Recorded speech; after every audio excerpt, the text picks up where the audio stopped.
اللہ کے سوا کسی اور کی اطاعت جس سے اللہ کی معصیت لازم آتی ہو، شرک۔ لا طاعت لمخلوق فی معصیت الخالق، مخلوق میں سے کسی کی اطاعت نہیں ہوگی یہ اس معاملے میں جس میں خالق کی معصیت لازم آ رہی۔ ہاں، خالق کے احکام کے اندر والدین کا حکم بھی مانو، اطاعت کرو، اساتذہ کا حکم مانو، کسی اور کو اپنا لیڈر مانا ہے اس کا حکم مانو، لیکن ناٹ بیونڈ، وہ جو سرکل ہے کتاب و سنت کا اس سے باہر نہیں۔ لا طاعت لمخلوق فی معصیت الخالق، یہ آپ الجبرے کے فارمولے کے طور پر اپنے سامنے رکھیے، اب اسے اپلائی کیجئے جیسے فارمولوں کے ذریعے سے پھر بڑے بڑے وہ سم جو ہے وہ حل کیے جاتے تھے سوالات۔ صبح کا وقت ہے، آنکھ بھی کھلی ہے، کوئی اذان کی آواز بھی کان میں آئی ہے، آپ کا نفس کہتا ہے ابھی سو جی۔ آپ نے اپنی چادر یا کمبل کو درست کیا اور کروٹ لی اور سو گئے۔ یہ کیا ہے؟ آپ نے کس کا حکم پیچھے پھینکا اور کس کا حکم مانا؟ اللہ کے حکم کو پیچھے پھینک دیا، نفس کے حکم کو آگے رکھا۔ یہ شرک، اس شرک کو جاننے والے بہت کم ہیں۔ مولانا روم نے خوب کہا تھا، نفس ما ہم کم ترس فرعون نیست لیکن ایراعون نیست، میرا نفس بھی فرعون سے کم نہیں ہے۔ فرعون نے کہا تھا نا الیس لی ملک مصر وہذہ الانہار تجری من تحتی، کیا اس ملک مصر کی حکومت میری نہیں ہے؟ اور سارا جو یہ آب پاشی کا نظام ہے، انہار کا نظام ہے، وہ میرے کنٹرول میں نہیں ہے؟ جس کا چاہوں موگا کھلا رکھوں، جس کا چاہوں بند کر دوں۔ یہ تھا خدائی کا دعویٰ، انا ربکم الاعلی۔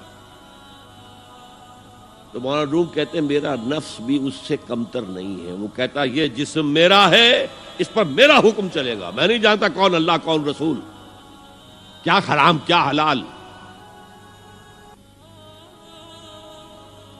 تو فرعون سے کم تو نہیں ہے میرا نفس، لیکن ایراعون اس کی بہت مدد تھی، فوج تھی، لاؤ لشکر تھا، تو اس نے زبان سے بھی کہہ دیا کھل کر انا ربکم الاعلی۔ میں مسکین ہوں، غریب ہوں، میرے پاس کوئی طاقت نہیں ہے، میں زبان سے تو کچھ نہیں کہہ سکتا، اندر سے میرا نفس یہی کہتا۔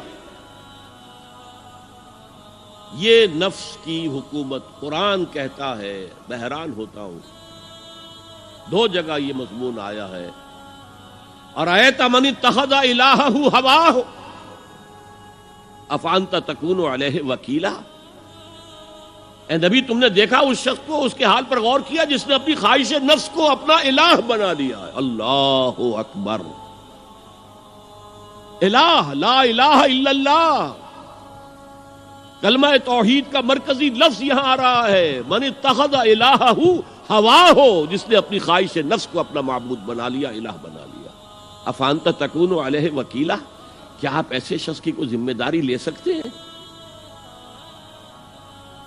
سود حرام ہوا کرے جی، حرام ورام،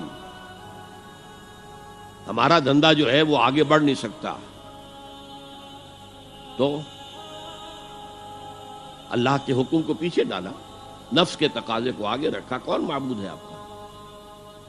نام عبداللہ رکھیے، نام عبد الرحمن رکھیے، ہے عبد النفس، نفس کے بندے، نفس کے غلام۔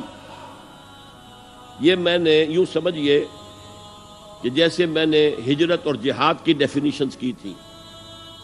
ہجرت کا بیس کیا ہے؟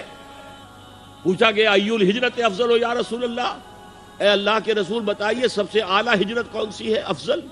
فرمایا ان تہجر ما کرہ ربک، ہر اس چیز کو چھوڑ دو جو تمہارے رب کو پسند نہیں۔ آج رات ہی سے آپ ہجرت شروع کر سکتے ہیں۔ جائزہ لیجئے کیا کیا چیزیں میری زندگی میں خلاف شریعت ہے، تو اللہ کو ناپسند ہے، فیصلہ کیجئے کہ آج کے بعد نہیں ہوگی، ہجرت شروع ہو گئی، افضل الہجرہ، سب سے افضل ہجرت شروع ہو گئی۔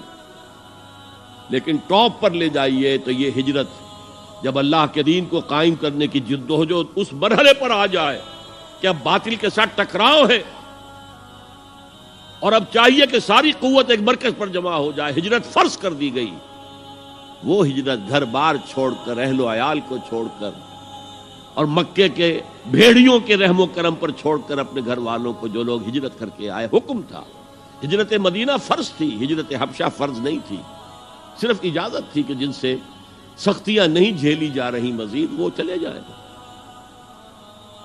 تو ہجرت کا یہ ابتدائی نقطہ، انتہا یہ جہاد، المجاہد من جاہد نفسہ، جہاد تو یہاں سے شروع ہو گیا، اپنے نفس کے خلاف جہاد کرنا۔ صبح نفس نے کہا ابھی سو جاؤ، آپ نے نفس کی بات کو رد کیا، اپنا کمبل اٹھا کے پھینکا، اٹھے، وضو کیا، نماز کے لیے آپ مسجد چل دیے، آپ نے جہاد کیا نفس کے خلاف۔ یہ افضل الجہاد ہے، اور سب سے چوٹی اوپر یہ ہے کہ جب وہ حق و باطل کی جنگ ہو تو جان ہتھیلی پر رکھ کر میدان میں حاضر ہو جاؤ۔